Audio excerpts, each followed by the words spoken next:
How's it going, everyone? Got a ton to talk about in this video. Free DLC coming for Assassin's Creed Valhalla. A bunch of free upgrades have been detailed. Resident Evil Village is getting a very nice free update alongside its Winters expansion later this year, and a new demo has dropped, and we'll talk about that at the end of this video. You'll definitely want to check that out if you're into some mecha action. Alright, first up, Assassin's Creed Valhalla's free Forgotten Saga DLC is dropping next week on August the 2nd. Ubisoft has uploaded a 5 things to know about the Forgotten Saga DLC that goes over some details about what to expect out of the update. Forgotten Saga DLC notes, get ready to face the biggest challenge yet in our brand new free game mode, Assassin's Creed Valhalla Forgotten Saga. Dive into this roguelite-inspired experience as Odin battles hell to overcome an untimely fate. Again, I'll leave a link to the video in the description box below that goes into the DLC in depth. Remember, Assassin's Creed Valhalla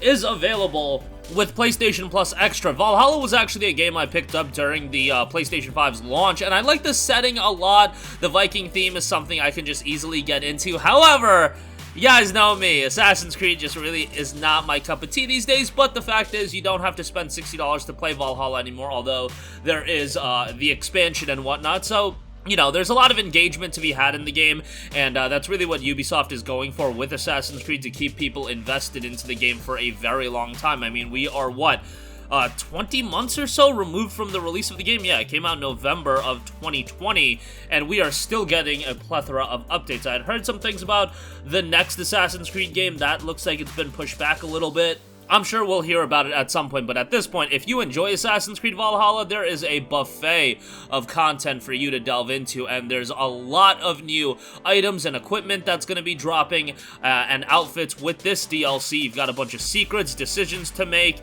and much more with that. And again, it's going to be a free update dropping with patch 1.60, and it will be coming on August the 2nd, transforming the gameplay into a little bit of a roguelite. Alright, next up, want to go over a bunch of upgrades and updates that have come to various PlayStation 4 and 5 games, well, now PlayStation 5 games. Okay, first of all, a new Black Desert update brings PlayStation 5 120 frames per second support, so make sure you have a television that supports 120 frames per second, because otherwise, if you have a 60Hz display, the update's going to be moot, but that is going to allow the game to run up to 120 frames per second, which, for a long time, and we're talking years and years and years ago, 6, 7, 8 years ago, I had thought that the difference between 60 frames per second and 120 frames per second would be relatively negligible.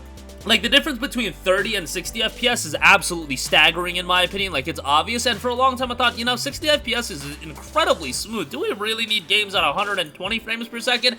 And then it's like, you know, sometimes ignorance is bliss. Like, I remember back in the day playing PC games in the 360 PS3 era at 720p, and then when you upgrade to 1080p, it's like, holy hell, it's gonna be hard to go back to 720p. That's a lot what, like, frame rate is to me. Now, again, I don't think 120 FPS, the difference isn't as staggering, but it's still a very, very noticeable difference. But it's just not going to be a reality for the majority of PlayStation 5 games to be able to run at 4K or even 1440p with, you know, high visual fidelity and also running at 120 frames per second. That's just incredibly hard to push.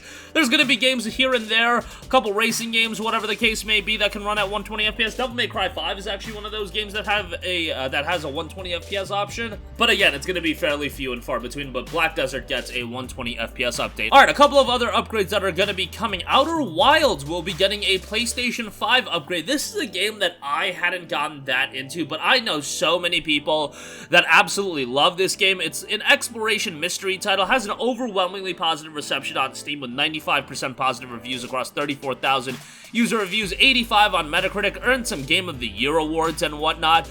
There was no detail as far as what the upgrade is going to be. You would have to think higher frame rate, maybe higher visual fidelity, higher resolution, things like that. Pretty simple things, because Outer Wilds, it's not like Outer Wilds is a game that absolutely pushes technical boundaries or anything like that, so, you know, a nice upgrade that's gonna offer a higher frame rate, maybe higher visual fidelity. That'll be nice to see, and again, it's gonna be a free upgrade if you already own the game. You'll be good to go with the PlayStation 5 version. Also getting an upgrade is What Remains of Edith Finch PlayStation 5 upgrade. However, it is not available with PlayStation Plus, so that's a little bit of a bummer. PS Plus owners of What Remains of Edith Finch are currently unable to upgrade to the PlayStation 5 version for free. However, if you do own the game, the PlayStation 5 version will be available for you. The port itself runs at 60 frames per second, 4K, and whatnot, and if you did buy the game, you can get the PlayStation 5 upgrade for free. Narrative-driven title there, so you can check that out as well. Okay, moving on from that, Resident Evil Village getting a free accessibility update, but that'll be coming with its Winter's expansion as well as the Gold Edition, like the complete edition of the game. The Winter's expansion is scheduled for release on October 27th. That looks quite nice. You're gonna have additional content and new stuff to dive into. A third-person mode, Mercenaries additional orders, Shadow of Rose, a new scenario starring a grown-up Rose, Ethan's beloved daughter, whose kidnapping as a baby kicked off the original Village story. But on top of that, an accessibility update will be coming that'll include subtitle size, color and background toggle, speaker name display in story mode, closed captions, and permanent reticle as well, so that'll be pretty cool to see. This isn't going to be coming for a while. Again, the Gold Edition is dropping on October 27th, which, because it's 3 months away, your mileage may vary how much you consider that to be far away. But nonetheless, Resident Evil Village was a tremendous game that I highly recommend you to play, and nowadays you could probably get it fairly cheap. But the Gold Edition is going to drop, and ultimately the Gold Edition at some point is going to go on sale. So if you want to wait and wait, it is going to be beneficial as far as value goes. Lastly, I do want to note SD Gundam Battle Alliance. That demo has officially dropped, kind of sizable at 10.3 gigabytes, but that is available for you to download right now. It'll let you go through the first mission.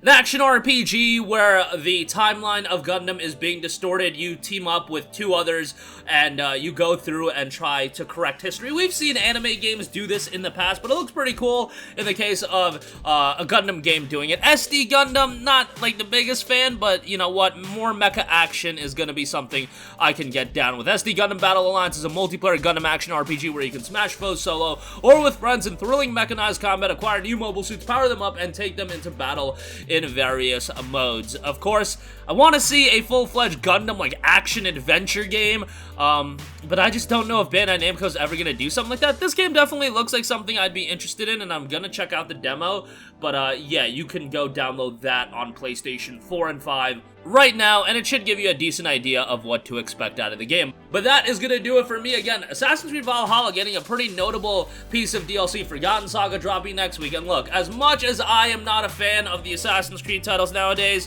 there are equally as many people that love the direction of Assassin's Creed. I'm very vocal with my opinion just because I have such a nostalgic attachment towards the classic Assassin's Creed games, AC2, AC3, even AC4, you know, Syndicate, but a lot of people love these games. They have so much content, and maybe you can enjoy it. And again, Valhalla is available through Plus Extra. Black Desert going 120 frames per second. Outer Wilds getting a PS5 upgrade September 15th. What Remains of Edith Finch getting a PS5 upgrade. Resident Evil Village getting a free update that'll include some accessibility features. That's always nice to see. And SD Gundam Battle Alliance has a demo available right now. Go ahead and download that if you're interested. That's going to do it for me. Sound off with all of your thoughts in the comment section down below. Thank you for watching, and goodbye. Hey guys, we hope you enjoyed the video, and if you did, make sure to hit the subscribe button, and if you're already subscribed, do us a favor and hit the bell icon. This way you'll be notified whenever we post a new video. That's the best way to keep up with all of our uploads, and we usually try to upload 2 videos a day. And with the bell icon hit, you'll be notified whenever we do upload a video. As always, thanks for watching.